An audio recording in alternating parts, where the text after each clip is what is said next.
Bien, estamos aquí ahora modificando los micrófonos para tener una mejor calidad de sonido y lo que se quiere facilitar la información que se va a transmitir el día de hoy. Hicimos unos ajustes en el sonido, pero aquí estamos con el mismo interés y con el objetivo. Les platicaba pues de que ahora que estamos entrando en esta terapia o en esta etapa, por eso tenemos aquí a los psicólogos, que en este caso nos acompaña Jonathan, que nos va a compartir el tema de qué es el psicoanálisis. Gracias. Hola, buenas tardes. Pues sí, ya como lo mencionó Héctor, mi nombre es Jonathan, soy psicólogo, tengo formación en psicoanálisis y actualmente estoy cursando la maestría en estudios psicoanalíticos. Pues bien, el objetivo de esta charla es dar un poco a conocer qué es el psicoanálisis, ya que hay muchos estigmas sobre eso, de que no está completamente desarrollado, de que ya no está totalmente vigente, y también encontrar por qué el psicoanálisis es más eficiente para algunas personas y para otras no tanto, y también de conocer cómo es que el tratamiento se está dando, ¿no? Que no solamente se dé un estigma de lo que es. Y me gustaría primero empezar con un video que da una introducción a lo que es el psicoanálisis para después ir desmenuzando poco a poco. ¿Está bien? Y antes de continuar también pueden decir cualquier duda, preguntas. Yo no estoy aquí en una posición de saber todo, también estoy aprendiendo con ustedes, así que pues no me la jacto de ser el sabelotodo en esta materia, ¿sí? También siempre estoy aprendiendo en compañía de mis pacientes, de mis profesores, etcétera, ¿sí? Espero que se escuche. Parte de nuestro lenguaje cotidiano. Muchas veces las usamos para nombrar características personales, situaciones que nos hacen sufrir, errores que repetimos, actitudes que queremos cambiar.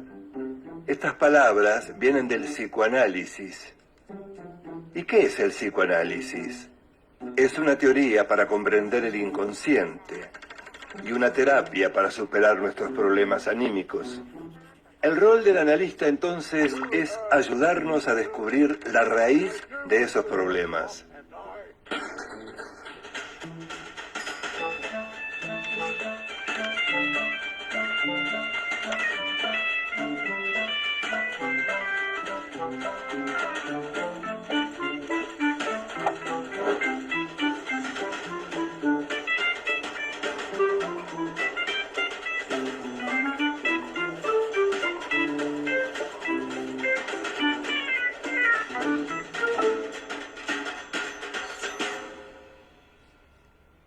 Hasta comienzos del siglo pasado, los problemas de la mente eran tratados solo por la medicina. Fue precisamente un médico austríaco, Sigmund Freud, quien se dispuso a indagar en las profundidades de la mente, y lo hizo de una forma muy particular, a través de la palabra.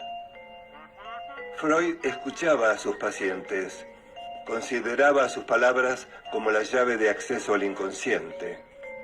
Pero la comunidad médica se resistía a aceptar que podía curar los problemas solamente hablando. Sin embargo, Freud pudo. Los resultados fueron tan contundentes que no tuvieron más alternativa que aceptar al psicoanálisis como una especialidad de la medicina. Sin proponérselo, Freud impulsó una de las más sólidas revoluciones del siglo XX. Sigmund Freud nace en Freiberg, una ciudad que en 1856 pertenecía al Imperio Austrohúngaro. Sus padres eran comerciantes judíos y cuando él tenía 1 año se mudaron a Viena. El pequeño Siggy mostró desde muy temprano un gran interés por saber cómo funcionaba la mente humana. Estudió medicina, quería ser un científico y dedicarse a la neurofisiología. Sus primeras investigaciones se centraron en las células nerviosas y fueron decisivas para su futuro trabajo. Pero hacia 1890 había mucha resistencia para que los judíos ocuparan posiciones importantes en la academia. Freud decide entonces continuar como médico clínico en el Hospital General de Viena. La misma Viena por donde pocos años después pasaría otro muchacho cuyo nombre se convertiría en sinónimo del máximo horror de la humanidad. Sus conocimientos de neurología lo llevan primero a trabajar en la clínica psiquiátrica del prestigioso Dr. Meinert. Allí Freud se especializa en las enfermedades del sistema nervioso. Descubre que en la palabra están los principios fundamentales para llegar al inconsciente y así lograr una cura para aliviar los malestares de sus pacientes. Cuanto más se introducía en las profundidades de la psique del paciente, más se acercaba al origen de sus problemas. De esta manera, a través de sus interpretaciones, Freud ayudaba al paciente a poner en palabras lo que estaba en su inconsciente. Partía de una hipótesis: todo lo que se vive en la niñez deja marcas profundas.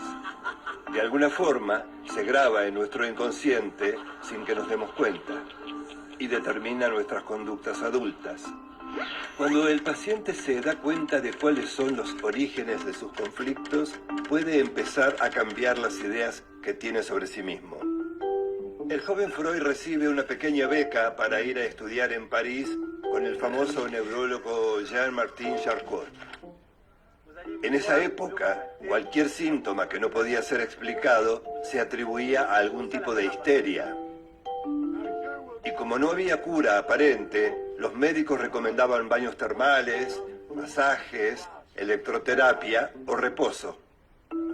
Durante sus estudios con Charcot, Freud llegó a la conclusión de que la neurosis es un trastorno de la personalidad, no una enfermedad del sistema nervioso. Las neurosis surgen de conflictos, frustraciones o situaciones no resueltas y se manifiestan en nuestras conductas.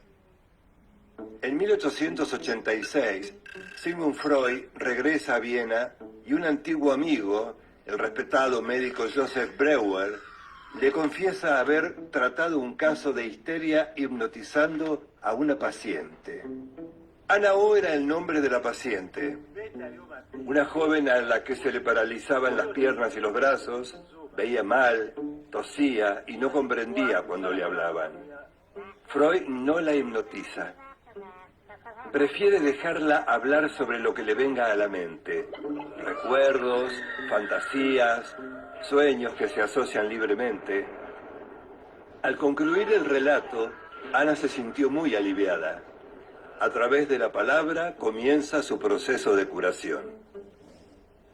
La asociación libre no es el único camino al inconsciente. Freud descubre que los sueños también expresan deseos no manifiestos. En 1896 escribe La interpretación de los sueños. En este estudio explica que a través de los sueños también es posible abordar cuestiones arraigadas en el inconsciente. Es decir, los sueños son otra de sus llaves de acceso. En 1905, Freud publica sus investigaciones en 3 ensayos de teoría sexual. Vinculó el goce con la sublimación. Los deseos sexuales son impulsos que buscan los primeros goces que tuvimos. Por eso Freud separa lo genital de lo sexual. Hombres y mujeres obtenemos placer sexual no solo de la estimulación de la zona genital. Todas las superficies del cuerpo son zonas erógenas. Las personas satisfacen parcialmente esos deseos en la vida sexual y en los sueños. Freud distingue entonces 3 etapas en el desarrollo psicosexual de cada uno. La primera etapa es la oral, cuando la mayor satisfacción del bebé se la da el alimento. Por lo tanto, el placer lo obtiene al succionar. Pero cuando la madre le retira el pecho, el bebé siente algo así como la expulsión del paraíso. El bebé entra en la segunda etapa. Freud considera que retener y soltar le causa placer.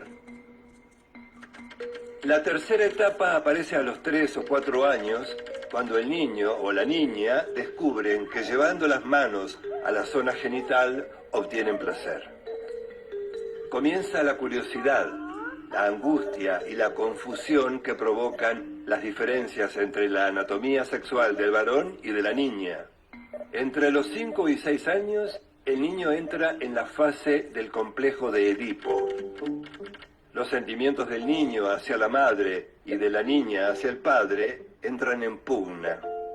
Sienten por ellos amor y celos, rivalidad y dependencia. Esos sentimientos incidirán en la formación de su carácter, en su diferenciación y orientación sexual. La teoría de la sexualidad desarrollada por Freud lo hizo famoso, pero no por las razones que él hubiera deseado. Él buscaba hacer un aporte a la comprensión de la represión.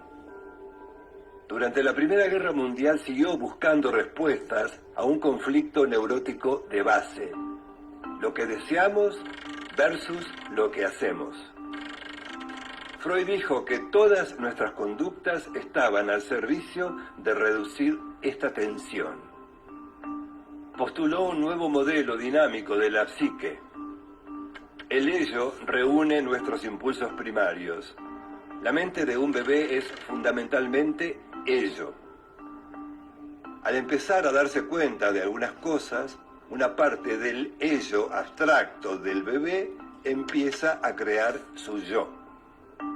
Freud adjudica al yo varias funciones. Primero, puede actuar como una guía ante la realidad. También es un inhibidor de un impulso inconsciente que lo convierte en un mecanismo de defensa. El super-yo es la mirada de los padres por encima de la propia. La Primera Guerra Mundial pareció una prueba terrible para la conciencia moral. Cuando terminó, Freud dijo que una cosa es moralidad y otra conciencia moral, demostrando que su teoría del yo también se podía aplicar al inconsciente y a los comportamientos de la sociedad. Sigmund Freud sostuvo que la moralidad tenía algo de superyoica, de imposición, y que la conciencia moral echaba raíces en la parte reprimida de la sociedad. Cuando la población dejaba de pensar por sí misma y depositaba su guía en un único líder, un superyo grupal se imponía sobre el yo. En 1933, mientras los nazis quemaban sus libros y los de muchos grandes pensadores modernos, Freud todavía pensaba que la civilización había avanzado. Se equivocaba. Si no hubiera huido de Alemania a Londres, los nazis lo habrían enviado a un campo de concentración e incinerado como a millones de judíos, incluidas sus propias hermanas. Sus ideas despertaban resistencia en círculos médicos, científicos, religiosos y políticos, pero al mismo tiempo generaban líneas psicoanalíticas distintas a las suyas.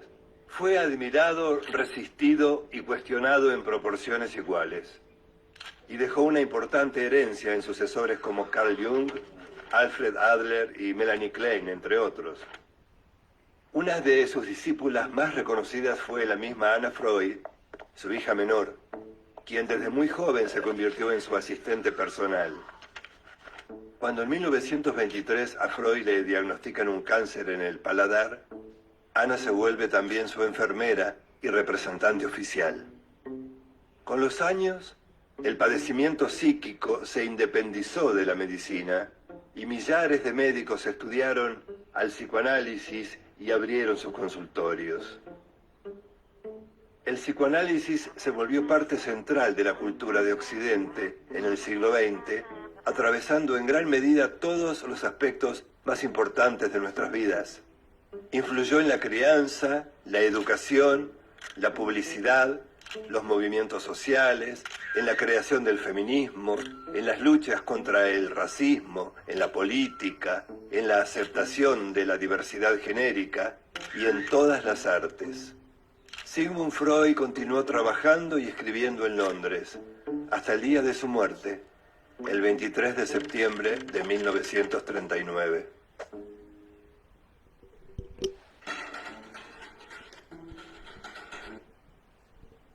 Bueno, pues fue una pequeña introducción de lo que hizo Freud. Y bueno, vamos a entrar a materia para entender qué es lo que hizo y por qué lo hizo. Hasta ahorita, ¿quieren opinar algo? ¿Quién ha escuchado el psicoanálisis? Para ustedes, ¿qué es el psicoanálisis? ¿Qué sienten que es? No hay ninguna respuesta que sea incorrecta. ¿Alguien que quiera decir algo?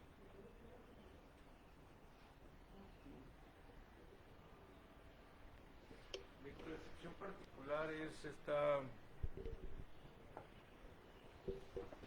rama médica especializada en la complejidad de la mente y la conexión emocional. Y obviamente también tiene mucho que ver con la historia personal de cada individuo, por eso cada abordo es diferente en cada paciente. Y como una explicación es no sé, esta especialización médica en la que se enfoca en la raíz, a encontrar la raíz de la problemática emocional y de conducta de las personas. Si te puedo decir una descripción, para mí es eso. Muy bien, gracias, Christoph. ¿Alguien más?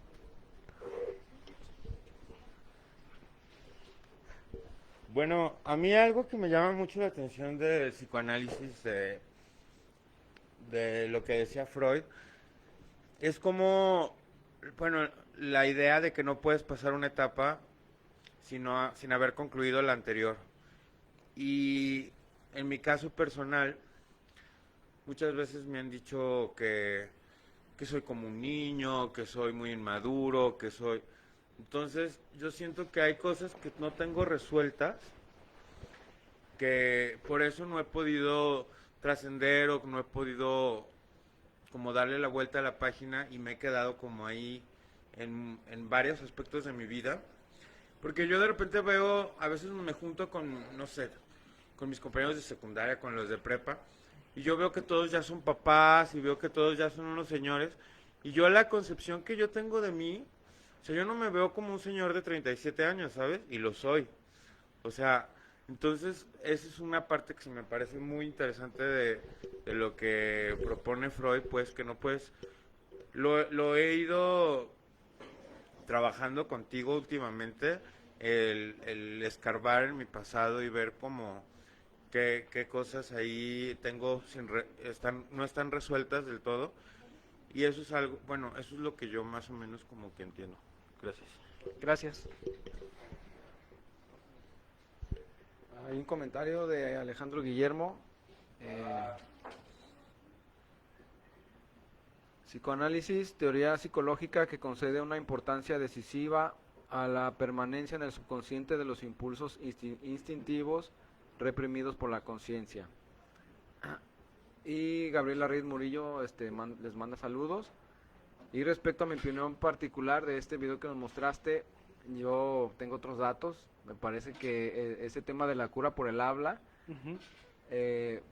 no sé, como que empezó por otro lado, más bien con el filósofo Friedrich Nietzsche, que sí. estaba más bien viendo otro tipo de tratamiento con el doctor Bewe, y nada más el Freud escuchó como, qué interesante, así que así es como te está tratando. Sí, nada más metiendo en el sofá y hablo y saco todo eso.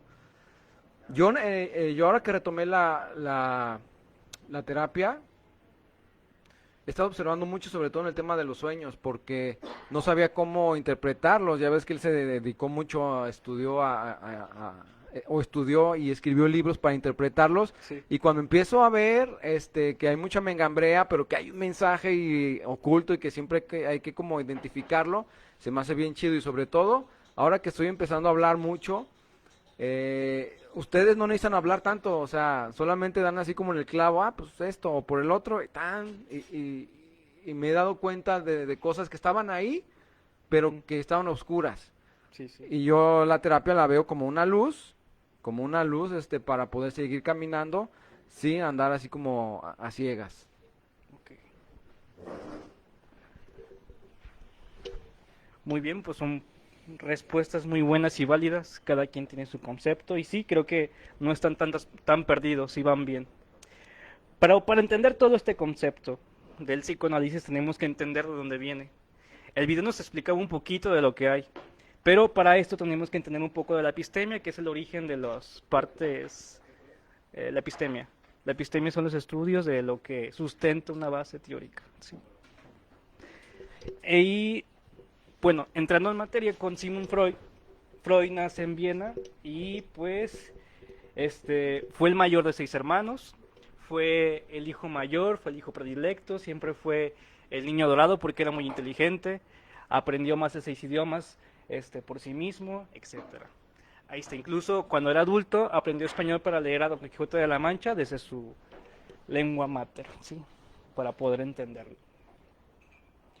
En su trayectoria como formación como médico comienza todo. También desde niño, porque desde niño él escribía sus sueños. Siempre estuvo interesado por eso, le intrigaba. En cuanto se despertaba y soñaba, se iba rápido a su escritorio y escribía todos sus sueños. En 1866 se convierte en el ayudante del profesor Brooke. Este profesor se concentra en los estudios de las anguilas y en ciertas especies marinas que tenían algo orgánico que sea peculiar. Y pues también Brooke estudiaba la parte de fisioquímica de cada, no sé, ser vivo que le pedían que estudiara. Y por ejemplo, no sé si han visto los animales marinos que son muy extraños, que tienen ciertas cosas que no tiene otro animal. Ese tipo de estudios los hacía él, ¿sí? Esa es una parte importante en la historia del psicoanálisis, porque Freud de ahí descubre que el contenido que se estudia no es la parte consciente, sino el inconsciente.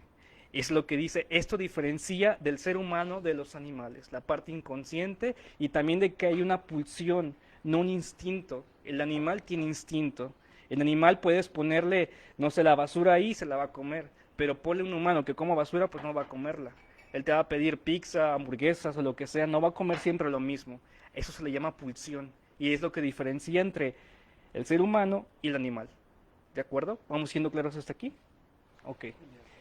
En 1881 se graduó como médico y bajo la dirección del doctor Meiner en el Hospital General de Viena comienza a interesarse sobre las enfermedades nerviosas en las histéricas, que son mujeres que decían que eran unas mentirosas y que eran actrices, porque nada más se enfermaban y hacían chantajes y las mandaban a una parte del hospital que decían que era pues las locas, que no les creyeron en ciertas cosas.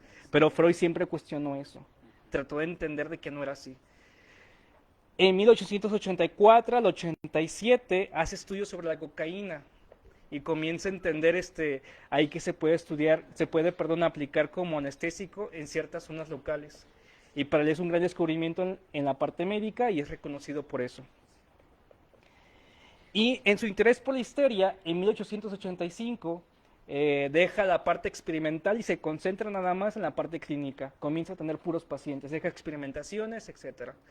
Entonces, a partir de eso, se encuentra con el gran profesor Charcot.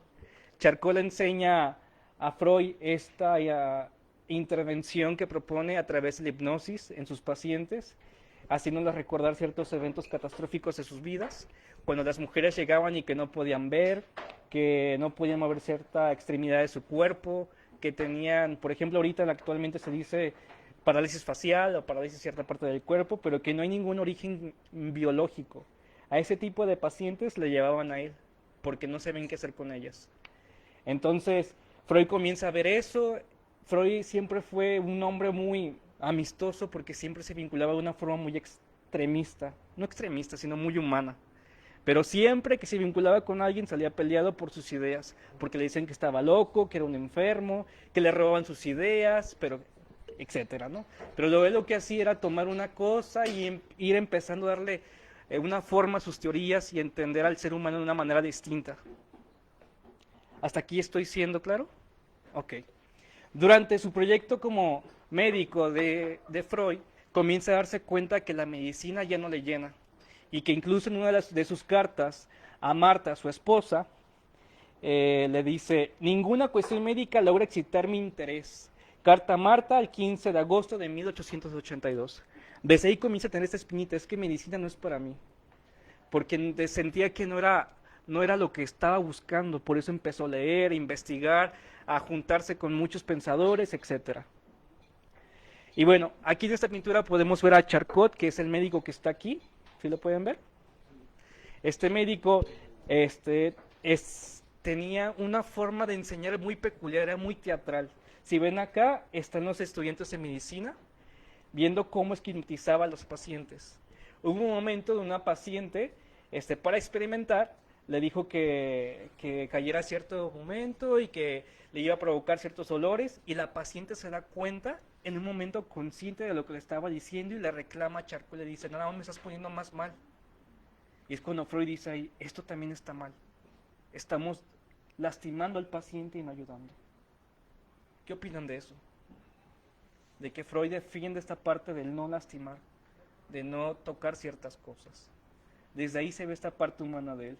El entender que no solamente hay que juzgar o estar experimentando con el paciente, sino que tenemos que entender primero antes para poder saber qué es lo que tenemos que hacer.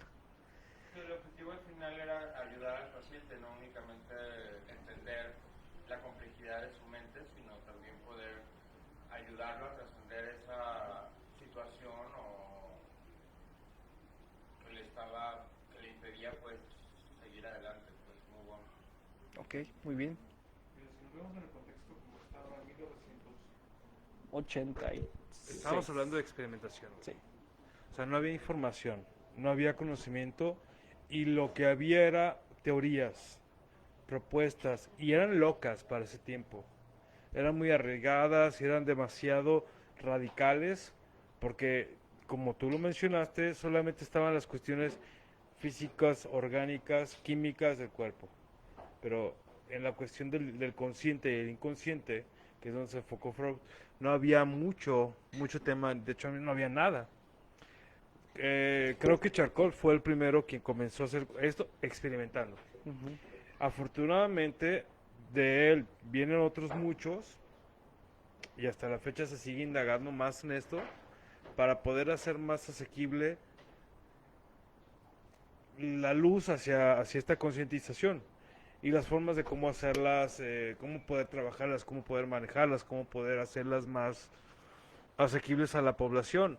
Se está arraigando poco a poco el concepto de que la psicología, el psicoanálisis es para locos. Ujú. Y es un concepto arraigado social, cultural.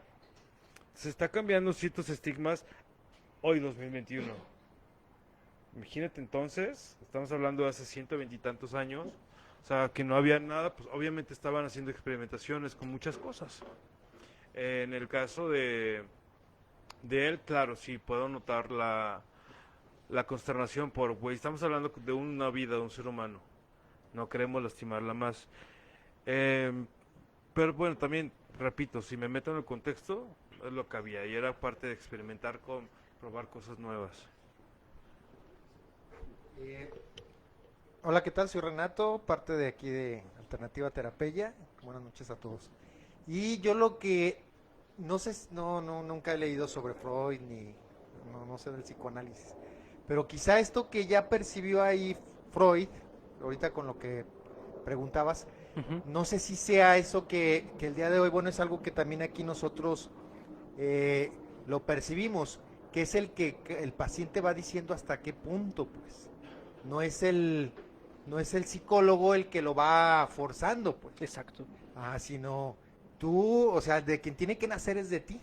Ujú. Aquí llegan muchos seres humanos porque la mamá dice, o porque la pareja lo va a abandonar, o porque el trabajo, o por una cosa. Entonces, que bueno, muchos llegan así y a lo mejor él estando aquí deciden aprovechar y dicen, bueno, pues déjame de una vez, o alcanzan a tener un poquito de claridad en la cuestión de lo que está pasando, les dice, no, pues déjame, le echo ganas, pero ya nace de ellos, ¿va? En cambio me ha tocado ver muchas personas que no les nace, ¿va? A lo mejor ni ellos se dan cuenta y no les nace, y lo que hace es cuando llegan aquí o en donde sea, o como le pasó a esta chica, se dañan, ¿no? Les causas un daño, lejos de estarlos, porque ni siquiera ellos están de acuerdo o no lo quieren, ¿va? Exacto. O sea, no están buscándolo, algo así. Sí, esa es la clave. Primero el paciente debe de creer para querer sanarse, para poder sanarse. Sí. Pues vamos a seguirle, ¿de acuerdo? Aquí podemos apreciar algunas, del lado derecho de ustedes, una fotografía de algunas de las histéricas que estaban en el hospital de Francia, viendo cómo eran sus expresiones con sus ataques histéricos. Y del lado izquierdo, perdón, van a apreciar un hombre que está masajeando el vientre de la mujer.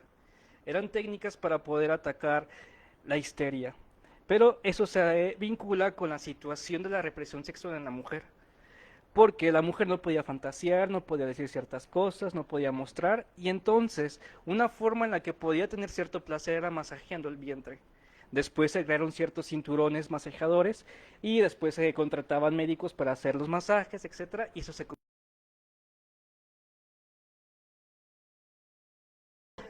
Sí, es el dildo. Entonces hablamos que Freud hablaba desde la sexualidad. Sí. Pero estamos hablando que para que llegaras, o sea, para que llegara hasta el interior, ¿cuántas décadas pasaron entonces? Dices que fue masaje, luego fue...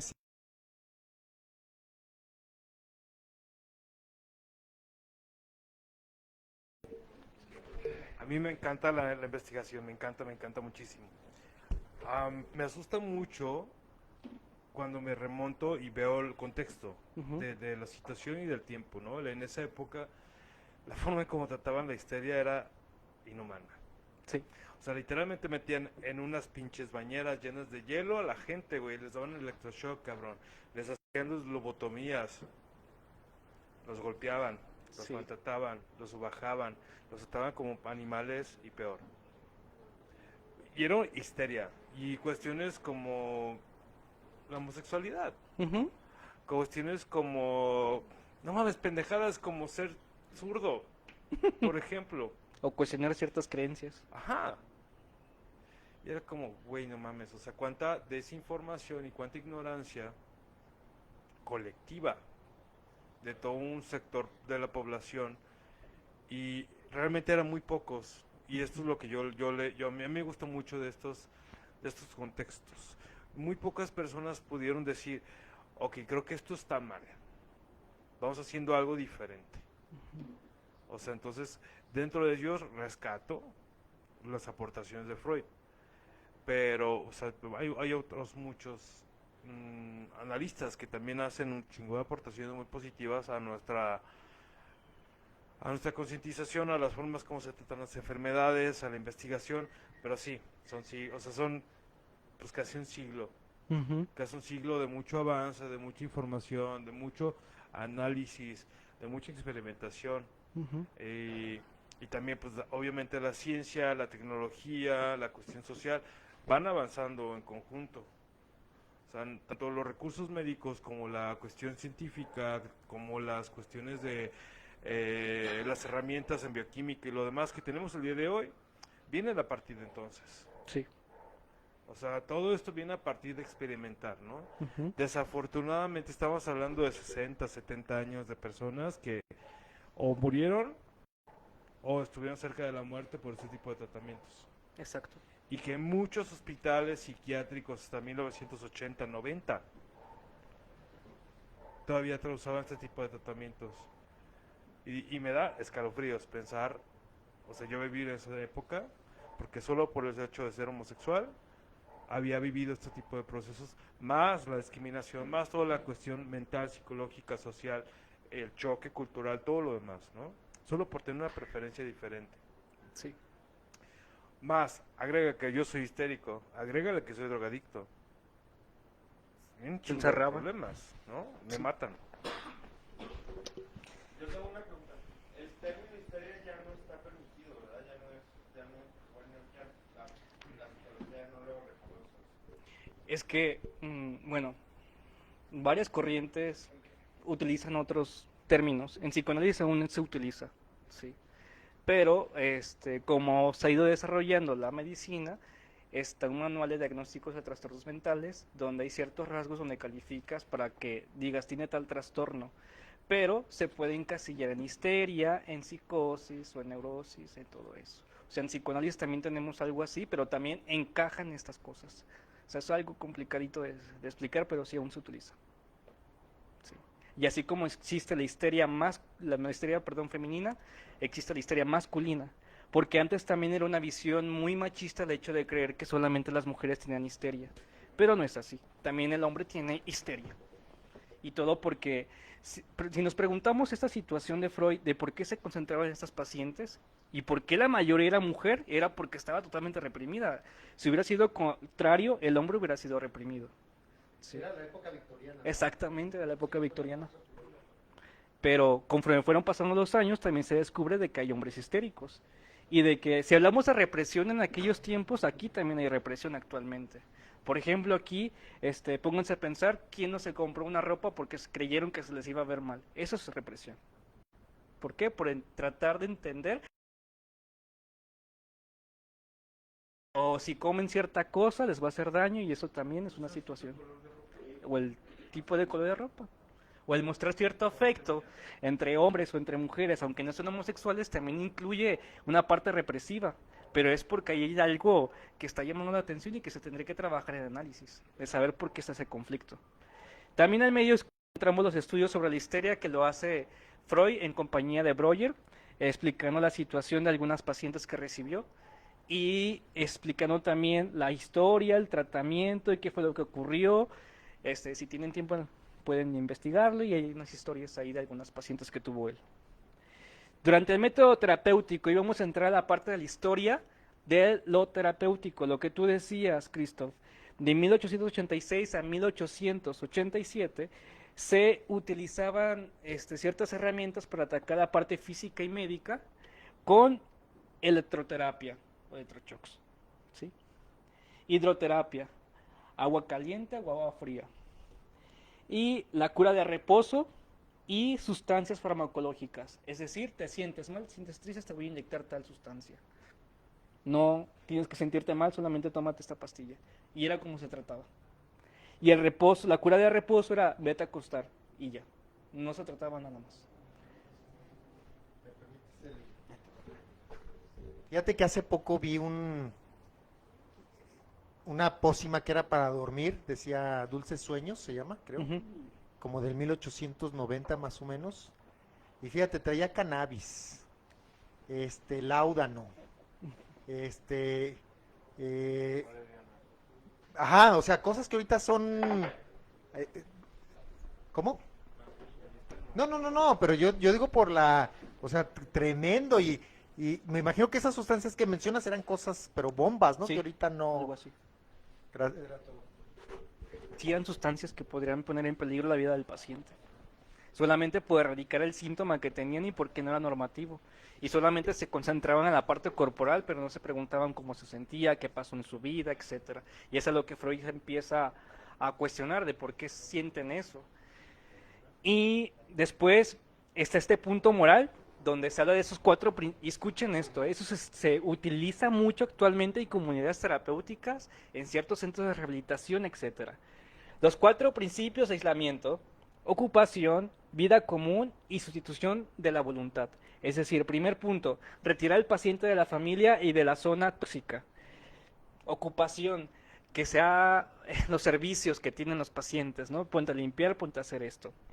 La vida en común es el conjunto de gente que tiene la misma patología. No sirves allá afuera, así que vente acá. Por último, sustitución de la voluntad. Forzosamente a huevo tienes que ir a encerrarte.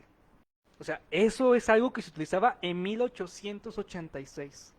¿Sí? Y aún existe. Todavía. ¿Sí?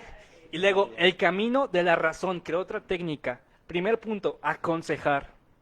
Premiar, amenazar, prohibir, castigar, etcétera. ¿A qué se parece? Anexos. Ok. Y se utilizaba una pedagogía psíquica, o sea, ponen palabras muy bonitas, pero vean lo que es la pedagogía psíquica. La persuasión y manipulación psicológica. Si te vas de aquí, te vas a enfermar. Hazme caso porque yo sé lo que te digo. Si te vas, no preguntes por qué recaes. Luego esta mujer, Herr von Effe, propone el tratamiento como la cura de reposo y alejamiento del hogar. Y también lo retoma Freud. En algún momento en sus estudios de la histeria dice, hay que retirar al paciente del lugar tóxico. Pero además de retirarlo hay que trabajar con él, no solamente mandarlo a hacer servicios. Y empezar a preguntar qué está pasando. De hecho, en uno de sus casos de Freud, donde escribe sus experiencias con una de las pacientes, va visitando a esta, ¿cómo le decían?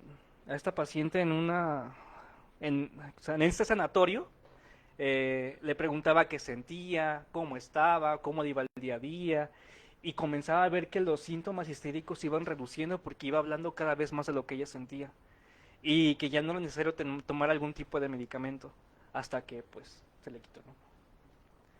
También es importante reconocer que Freud, en sus casos clínicos también se equivocó, y él mismo lo dice en sus ensayos: yo aquí me equivoqué.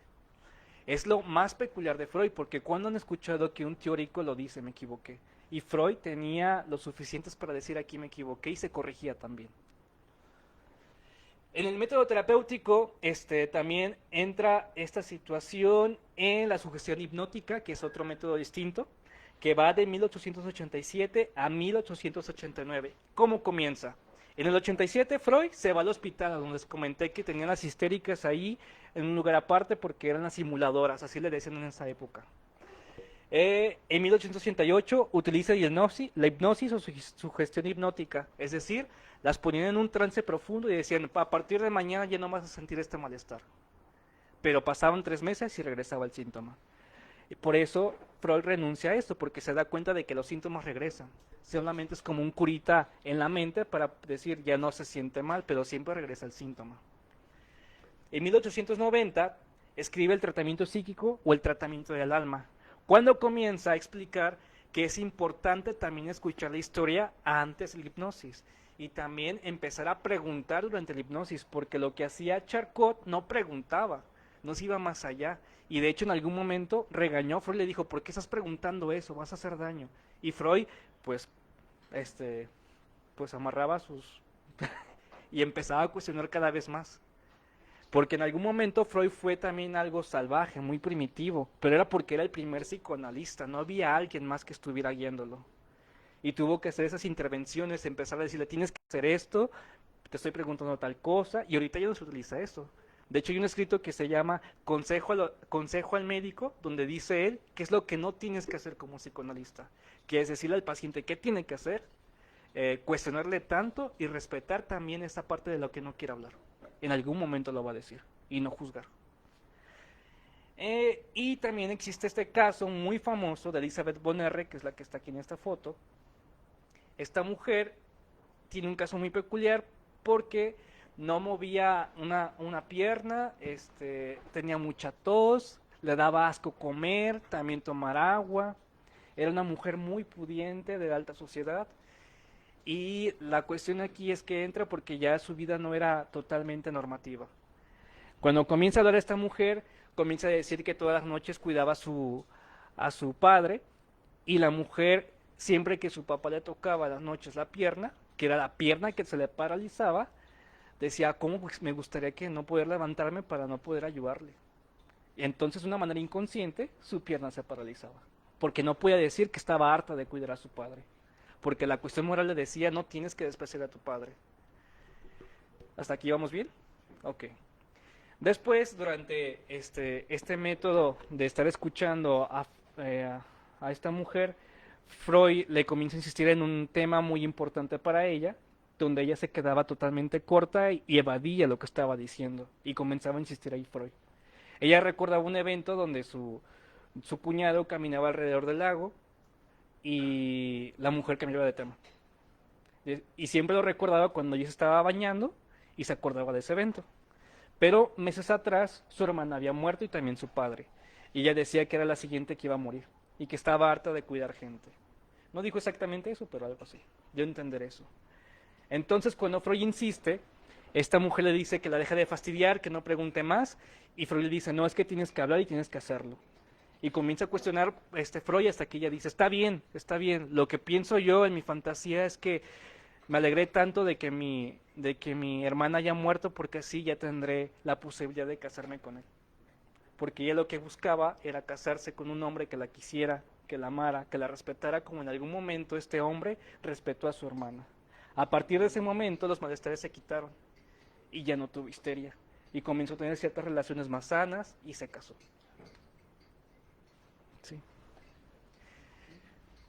En 1889 a 1896 se utiliza el método hipnocatártico, que es cuando comienza a preguntar más Freud acerca de ciertas cosas, y le dice ahí te vas a ir a tal lugar, vas a recordar ciertas cosas, y cuando regresaba otra vez a la parte consciente, le empezaba a explicar al paciente qué es lo que pasaba durante la hipnosis, para que hiciera consciente de ciertas cosas. Y era cuando causaba angustia y comenzaban a moverse ciertas cosas, y los pacientes comenzaban a decir, es que me acordé más de esto, y me acordé de esto, y me acordé de otro.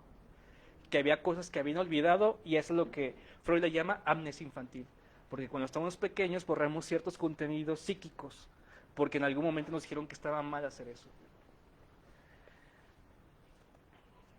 No estoy siendo muy, ¿cómo se dice? ¿No los estoy aburriendo? Sí, está muy interesante, gracias. Okay. Ahora, el método catártico. Eso se da de 1892 a 1898. Y aquí es donde dice Freud, a mí no me sirve la hipnosis, la voy a dejar. Además de que era pésimo hipnotizando a sus pacientes, ¿sí? Y de que tiene una voz muy chillona. De hecho, hay una grabación de él cuando está hablando y tiene una voz muy chistosa. ¿Sí? Además de que él, pues, nunca fue bueno en esas cuestiones de hipnotizar. Y prefería estar escuchando al paciente y, pues, ahí estar platicando, ¿no? Sus técnicas eran muy curiosas porque la gente cree que Freud solamente llegaba y le pedía al paciente que se acostara en el diván, ¿no? Pero había cuestiones en las que Freud iba a las casas de sus pacientes, comía con ellos o incluso los invitaba a desayunar. Los veía cada 3 veces a la semana, bla, bla, bla. Si necesitaban algo, les escribía unas cartas y todo eso. Siempre estuvo disponible. Siempre tuvo esta parte muy humanitaria. Pero ciertas cuestiones en otras terapéuticas cuestionan que Freud fue muy duro, que era un pinche machista, bla, bla, bla. Pero nunca se han puesto a leer ciertas cosas de él. Para cuestionar ciertas cosas hay que primero leer, investigar. De ahí pasamos al gran logro de Freud, que es el método de asociación libre en 1898. La asociación libre es lo que da la fundamentación al psicoanálisis. Es la técnica que utilizamos. ¿Qué es la asociación libre? Diga lo que tenga que decir, diga todo lo que se le venga a su mente, a pesar de que crea que es enfermo, a pesar de que crea que no se relaciona con lo que estamos hablando, o si es absurdo. Todo es importante. Sí. Y es cuando nosotros, los analistas, empezamos a hallar ciertas cosas. Aunque el paciente se desvíe y diga, es que ya me desvié, no importa. Nosotros tenemos atenta escucha, estando vinculando ciertos elementos importantes, y una vez que nos toca interpretar, le decimos, mira, eso estabas diciendo. Y es cuando el paciente dice, ah, sí es cierto. Bueno, en 1900 publica el libro más famoso de él, La interpretación de los sueños, donde explica por qué se sueña así, qué elementos hay y qué significan. No sé si han visto aquellos libros que dicen, es que si sueñas que los dientes se te caen es por esto, o si sueñas gente muerta es por esto. Freud dice, eso es una farsa, ¿sí? Eso es una farsa. Lo que tenemos que hacer ahí es escuchar al paciente, qué fue lo que soñó, por qué lo soñó, qué pasó días antes, su historia, y todos esos elementos que están en su sueño son algo distinto. No podemos decir, si se te caen los dientes porque se va a morir alguien, no. Simplemente es un mensaje inconsciente que le está dando su mente y que tiene que saber. En 1910 tiene escritos técnicos sobre la contratransferencia, que lo descubre en 1895. La contratransferencia o la transferencia, a él le llamaba telepatía. Cuando él dice esto, la gente se vuelve loca y dice, ¿cómo vas a decir que tienes telepatía con tus pacientes? ¿Sí? Y cambia el nombre a transferencia y contratransferencia, que es esta parte de conexión emocional del paciente. Puedo sentir lo que siente él y puedo hasta incluso adivinar lo que puede decir. Es decir, leo la mente de mi paciente. A pesar de que uno diga ciertas cosas, yo ya sé qué es lo que puede decir o qué es lo que no está diciendo, pero el hecho de que sepa qué es lo que no está diciendo no me da derecho de decir, quieres decirme esto. Lo va a decir en algún momento y el paciente siempre cae, porque a fin de cuentas sus síntomas se repite hasta que está preparado y dice, está bien, me pasó esto. ¿Okay? En 1812 hace énfasis en esa atención flotante, donde dice, no preguntes, no intervengas, no digas que haga tareas, no digas que haga ciertas cosas al paciente, simplemente escucha. Y comienza a tener atención a lo que te está diciendo con mucha atención. Sí. Bueno, ahora entrando a otra situación más, entre una diferencia del método científico y el método psicoanalítico, porque el psicoanálisis fue rechazado muchas veces por la parte médica y también por la psicología, que es lo que se diferencia entre psicología y psicoanálisis. No es lo mismo, es distinto. En la parte científica, el método es basado por el positivismo generalizador, es decir, causa-efecto. Hay algo ahí que te lo está provocando y es algo orgánico. Si no existe, si no se ve, no existe.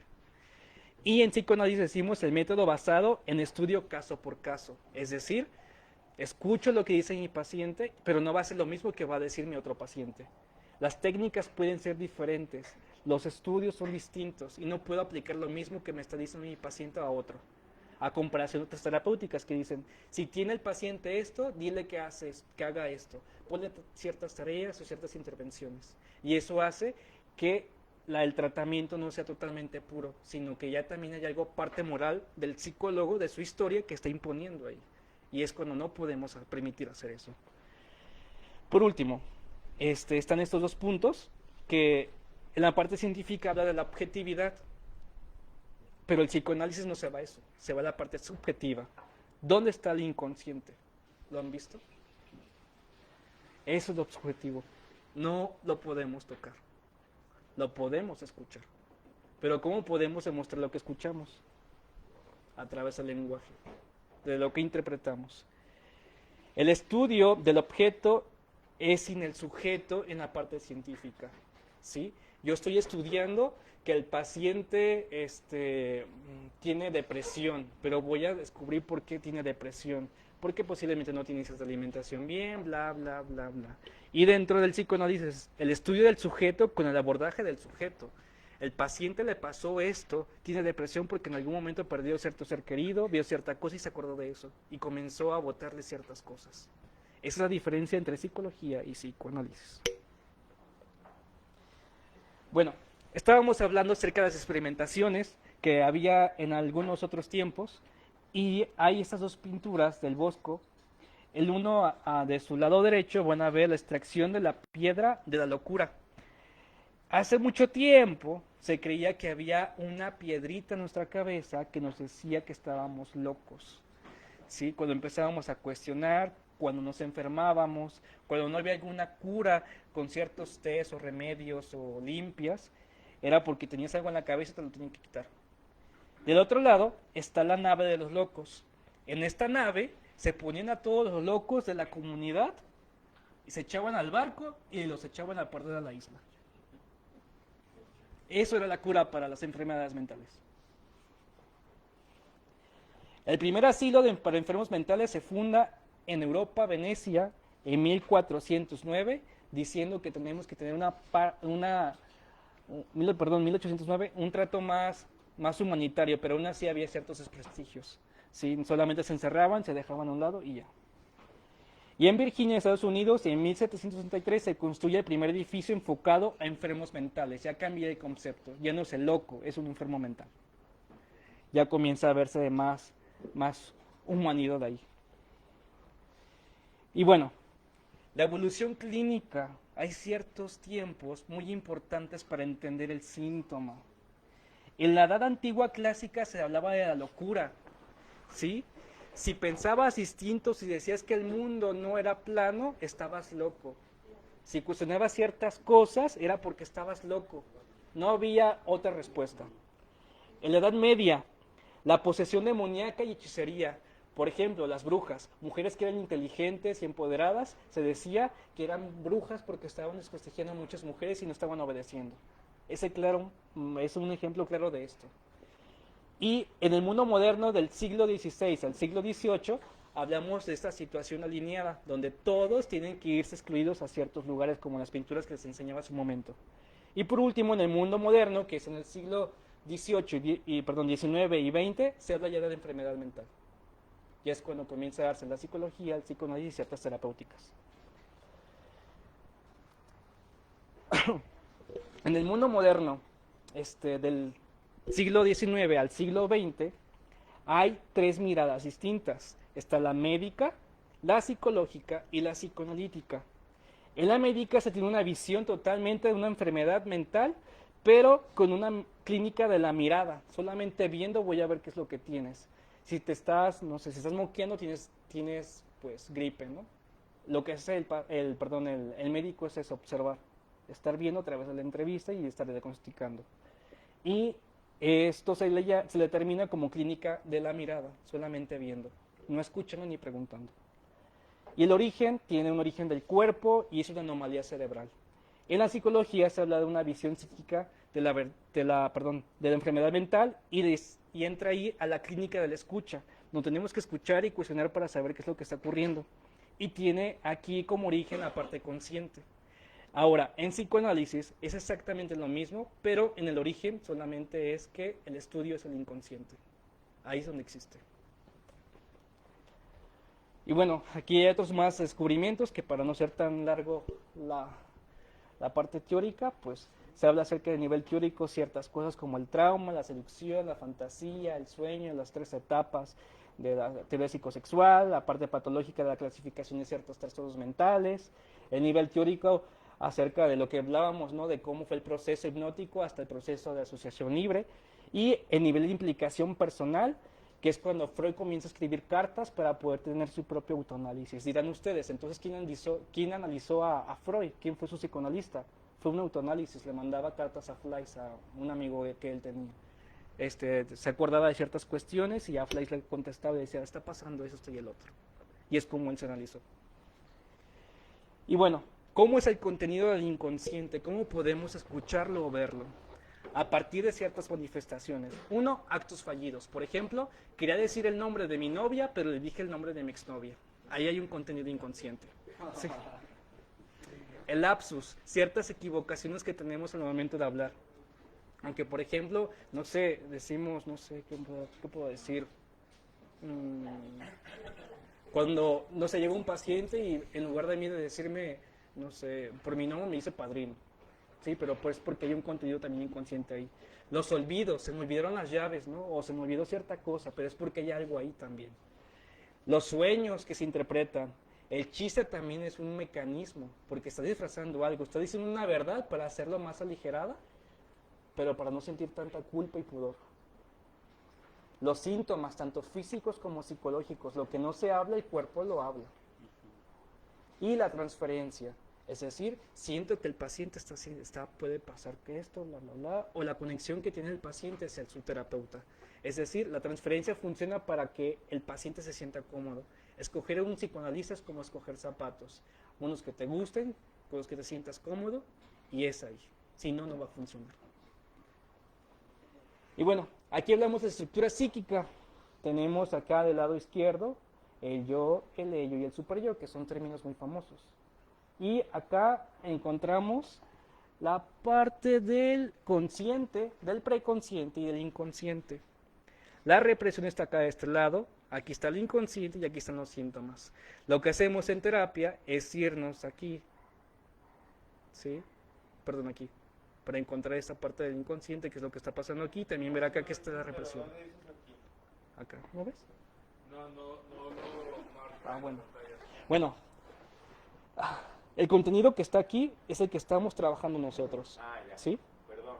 Los síntomas que están acá son, por ejemplo, los rasgos depresivos, los rasgos de ansiedad y ciertas cosas. No sé, me siento muy triste, no estoy haciendo bien el baño o no estoy durmiendo bien. Y aquí vamos escuchando lo que el paciente dice a través de la asociación libre y vamos encontrando que en la parte de la represión, ¿sí? Y lo que estamos viendo en el análisis es todo esto. O sea, no nada más la punta del iceberg, sino Sí. hasta abajo. Exacto. Wow. Bien, una formación como psicoanalista es el siguiente. Se llama triada psicoanalítica. 1. Aprendizaje a través de los conocimientos psicoanalíticos, es decir, estudiar lo que Freud propuso y también algunos otros autores que han ido desarrollando el psicoanálisis hasta la actualidad. 2. Ser analizado, también ser paciente y pasar del diván al sillón. Es decir, un psicoanalista siempre tiene que estar analizado y estarse analizando en ciertos momentos de sus vidas. Y tener una supervisión de la práctica. Tiene que llevar sus casos con su psicoanalista y decir, a ver, ¿en qué me estoy fallando? Porque podemos perder cierta neutralidad. Por eso ocupamos otros ojos. Estos 3 elementos son los que nos hace ser psicoanalista, no simplemente el hecho de tener un título. Sí. El proceso psicoanalítico, ¿cómo es? Tienes que decir todo lo que se te venga a tu mente, aunque tú creas que estás enfermo. No tiene que juzgarte tu psicoanalista, simplemente va a escuchar, comprender y entender y te va a explicar qué te está pasando. La transferencia es importante. Si no hay una empatía del analista hacia el paciente y viceversa, no va a haber análisis. No se realizan tareas terapéuticas, no se le pide al paciente hacer esto. Simplemente se le dice, mira, está pasando esto y es tu decisión, ¿qué es lo que tienes que hacer? ¿Sí? Porque se da responsabilidad al paciente. La represión se respeta en el análisis, no se confronta, no se dice, te está pasando esto y date cuenta de otro, como los confrontos en anexos. ¿Sí? Solamente se entiende. El paciente es el experto en su historia, no uno. El paciente sabe lo que está diciendo y es el que dice, es que me pasó esto y puede decir, no, no estoy de acuerdo contigo.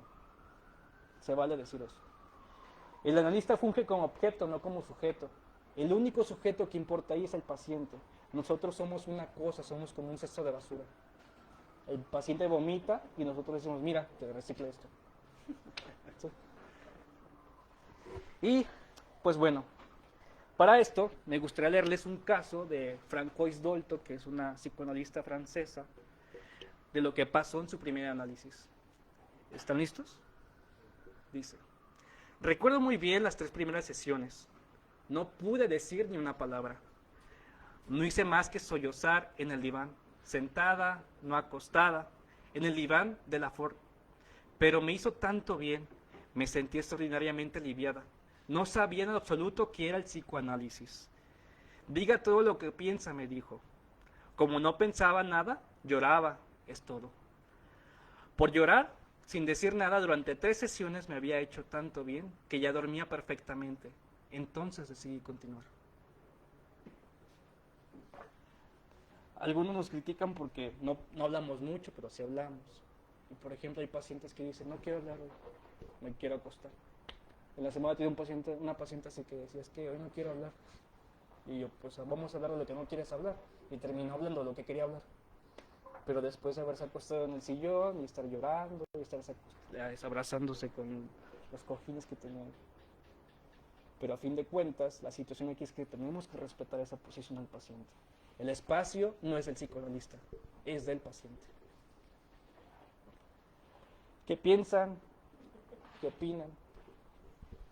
¿Qué tenemos comentarios? Gracias. Hay otro comentario de Lorena Partida. Dice que le emociona el tema ya que no suelta la terapia estando en casa. Estoy en buenas manos, de eso estoy segura, porque en cada sesión me voy puliendo como ser humano, hija y madre desde un punto de partida donde parecía que no había respuesta. Y si me permites dar mi punto de vista respecto a lo que estabas hablando ahorita de la hipnosis, yo fui sometido a una sesión contra mi voluntad, porque pensaban que me había robado un dinero y no me creían. Entonces la única manera era sacarme la verdad, pero fue muy invasivo, obviamente contra mi voluntad, insisto. Utilizaron un péndulo y realmente no sentí, no me fui seguramente por eso, porque me estaba resistiendo, ¿no? a que fueran invasivos pues con eso, porque no creía que no confiaran en mí. Pero era una sesión o la única manera de poderme creer, así, de esa manera me pude librar, pero no me gustó porque no había pues un vínculo, ¿no? Ni nada, fue algo así como con autoridad, ¿no? Vas a hacer esto por esto y lo otro. En cambio, ahora que tengo pues la terapia se siente la libertad, porque pues ya como tú puedes escoger con qué distancia, ¿no? Vas a tener tu sesión, de lo que tú vas a hablar, y son cuestiones muy distintas, pues por eso qué bueno que no se usa ya o como se debería de usar o como un método así fijo, porque a mí al menos que lo viví no me gustó en esa ocasión. Quiero comentar algo. ¿Puedo? Bueno, a mí algo que se me hace muy interesante es lo que ahorita comentabas respecto a a cómo, referente a la historia, en la línea del tiempo, la locura ha sido modificada, pues la concepción de locura o de lo referente a lo preconcebido, ¿no? O sea, retomando el tema de los arquetipos y todo eso, ¿no? Pero yo cuando estudié la carrera vimos una película que hablaba sobre los convencionalismos del hombre y cómo, dependiendo de la cultura, hay cosas que están bien vistas y cosas que no, y en la película trataban de analizar el tema de, pues que socialmente era aceptable, por ejemplo, sentarse a comer, ¿no? Y, por ejemplo, te escondías para ir al baño, un ejemplo. Entonces, en esta película trataban de cambiar todo, entonces la gente se escondía para comer y se juntaban en la mesa para ir al baño. Entonces, se me hace también, bueno, a lo que voy es como todo depende de la percepción de las cosas, de la sociedad, de qué es lo que está bien y qué es lo que está mal, de los convencionalismos que nosotros mismos creamos. Y me surgió la duda de si probablemente, así como las brujas de Salem, porque justamente hoy tocamos ese tema en la terapia, como, pues a lo mejor lo que ahorita vemos como locura, pues en algún futuro lo vamos a ver como normal, ¿podría ser? Sí. Es todo. En algún momento lo que juzgamos ahorita que es algo loco, que es enfermo, tal vez en un futuro va a ser algo normal. Tengo una pregunta. O viceversa, sí. Lo que es normativo se va a convertir en algo enfermo. Me brincó una situación donde no recuerdo el nombre, cómo se llamaba dentro de los síntomas, en el que cambian palabras unas por otras. En mi particular, yo siempre que quiero decir chamarra, mira, lo tengo que pensar para decirlo bien. Chamarra, digo mochila, y cuando digo mochila, o quiero decir mochila, digo chamarra. Son palabras que no tienen ninguna correlación. No tienen como, o sea, no sé, las mismas palabras o vocales, no. Pero siempre me pasa. Siempre. No sé de dónde viene. Me parece algo muy interesante de mí personal. Porque digo, ok, hasta hoy que lo mencionaste, veo que es como parte de una sintomatología de algo que está ahí. Y solamente eso me brincó. Ahora, yo tuve diferentes terapias. En muchas no tuve la oportunidad de tener esta transferencia con el analista y la neta no me podía abrir. Desde chiquillo, o sea, desde los 8 años yo creo empecé a ir a terapias. Y con quien tuve muchísima más empatía fue la terapeuta que me atendió cuando comencé a ir a los 19 después de abrirme, ¿no? Como homosexual y estar yendo a terapias. Ahí trabajamos lo de la violación y lo hicimos consciente. En mi caso yo tuve un desdoblamiento moral, mental, que es También moral. bloquear el hecho y hacer que no pasó. Y no me acordaba de eso. Lo logró por medio de una hipnosis consciente. No me puso péndulos ni nada, fue como cuestiones de relajación para poder yo llegar a un nivel de inconsciencia y alcanzar a profundizar para tocar al niño interior y ya representarlo para poder hablar ella como terapeuta con mi parte infantil. Y esa parte infantil fue la que le develó el hecho y la situación. Y yo creo que ha sido las cosas más fuertes que he vivido en terapia. Por todo el hecho, por todo el contexto, ¿no? El de repente hacerme consciente de algo que yo tenía muy inconsciente, un hecho doloroso, poder reconciliar al mismo tiempo con mi parte de niño interior lastimado, con todas estas cuestiones de heridas tan fuertes como el abandono, el rechazo, la violencia, o sea, todos estos aspectos se removieron muy fuerte. Entonces, creo que ha sido como el proceso más difícil, pero también más sanador. Había terapias donde no iba a hablar, lloraba, pero eso me ayudaba, porque soltaba, o sea, finalmente la emoción no estaba plasmada en una cuestión de palabra, sino en una catáresis también de externar mi dolor por medio de llorar. Y me parece muy padre que lo puedan manejar con tanto respeto, con tanta solemnidad los terapeutas, para poderle dar la pauta al paciente de poder llevarle la terapia a su ritmo, a su tiempo y a su capacidad.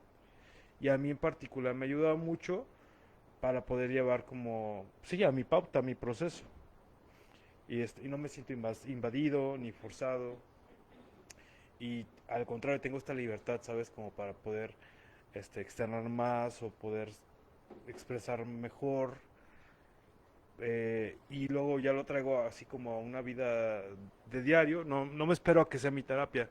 O sea, puedo hacerlo en el momento en que me siento incómodo por algo y luego lo cuestiono. O sea, cuando algo me brinca, que me siento incómodo, intranquilo, ansioso, güey, ¿por qué? Me lo pregunto. Porque ¿qué está pasando conmigo? ¿Qué me ha pasado los últimos días? Y hay algo que envidio de todos ustedes. Yo jamás me acuerdo de mis sueños. Nunca. Nunca me acuerdo de mis sueños. O sea, aunque despierte inmediatamente del sueño, literalmente a los 3 segundos se me olvidó. Hay algo ahí que ver, que bloquea, no sé. Sí. Seguramente. Pero es una particular vía estas cuestiones del cambio de estas 2 palabras y en no acordarme de mis sueños nunca. Eso es todo lo que quiero decir.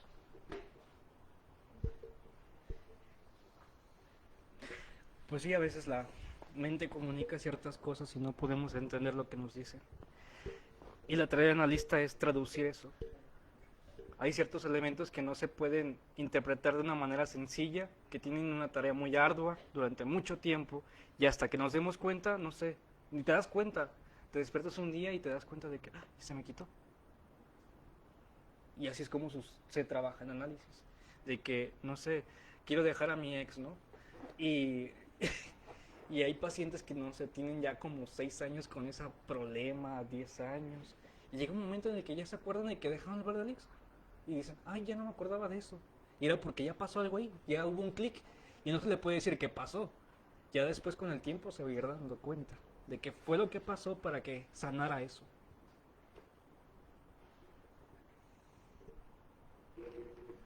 Bueno, a mí se me hace muy importante porque parte de los cambios que se han realizado y el objetivo que se ha encontrado es para encontrar este sentido, sobre todo las respuestas individuales, ya no colectivas, ¿sí?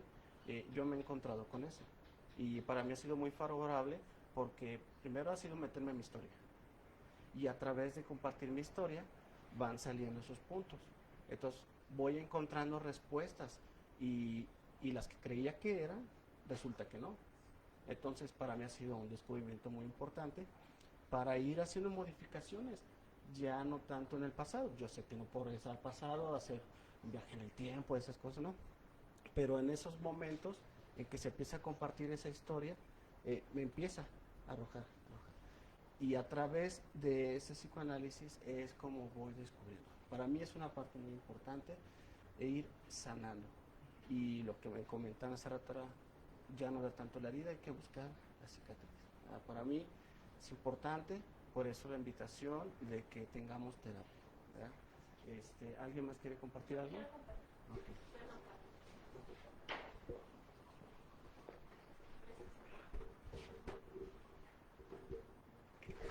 Hola, buenas noches, mi nombre es Fabiola. Fíjate que ahorita que estabas diciendo esa cuestión como de sanar, bueno, yo tengo un niño de 5 años, el más pequeño.